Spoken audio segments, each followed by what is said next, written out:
Finding employment after divorce can be rough, especially when you've been a stay-at-home mom for what feels like a lifetime. I'm Marie Carmel, founder of The Unwed, and I know how it feels. I went from being a stay-at-home mom for almost 14 years to having to figure out how to get back into the workforce with no college degree, no relevant work experience, and 4 children full-time. It was a journey for sure. But I wanted to share with you some of the top things that you need to keep in mind when getting back into the workforce. First, my story is not your story.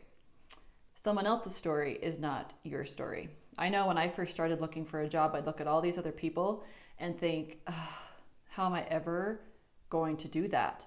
How am I ever going to get my foot in the door? How will I ever get noticed? It felt impossible. But I can't compare myself to where someone else is on their journey.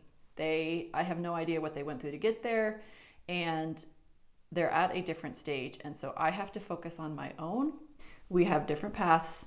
Don't compare yourself to someone else. 2, trust the process.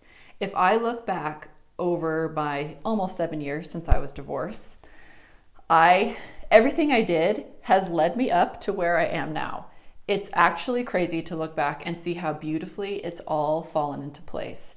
But at the time, you never could have told me that working at a front desk, answering phones and taking out trash at a law firm would prepare me to running a nonprofit organization. You have to trust the process. You have no idea what is around the corner. Take opportunities as they come and trust the process. 3, comfort zones. You got to break out of your comfort zones.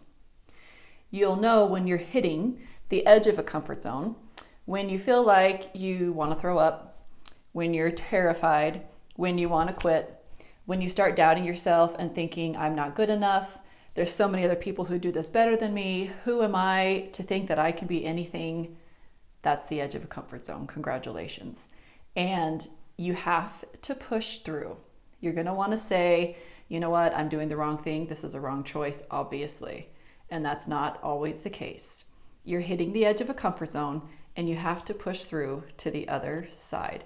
Every time I have done that, every time I have felt like I'm going to throw in the towel and quit, when I have pushed through, there has always been something so much better on the other side. And I was always so grateful that I had the courage to keep going. 4, fake it till you make it.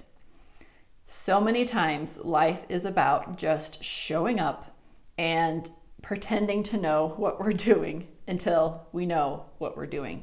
We don't have all the answers. We're not perfect. We don't know how to run an organization top to bottom from where we are now. We're scared. We're unsure. We have to fake it till we make it. When you are writing your resumes, talk yourself up. Don't lie. We don't have to lie, but you can play to your strengths. When you show up for interviews, even though you do not feel confident, you have to pretend that you're confident. Walk tall, stand up straight, make eye contact, firm handshakes. Pretend if you have to. That confidence will come with experience. Sometimes we have to fake it till we make it. Even though we're not feeling that on the inside, we have to pretend that we're feeling that on the outside. And as we do that, we will learn that you have so much to offer. You are a good employee. You can find a job, and we can convince other people of that, even if we don't have any work experience. Now, my final tip I'm going to share with you tomorrow, because it is the most important thing you can do when looking for a job, and I feel like it deserves a video of its own.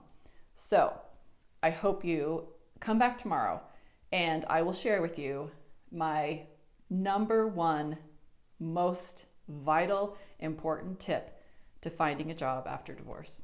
See you tomorrow.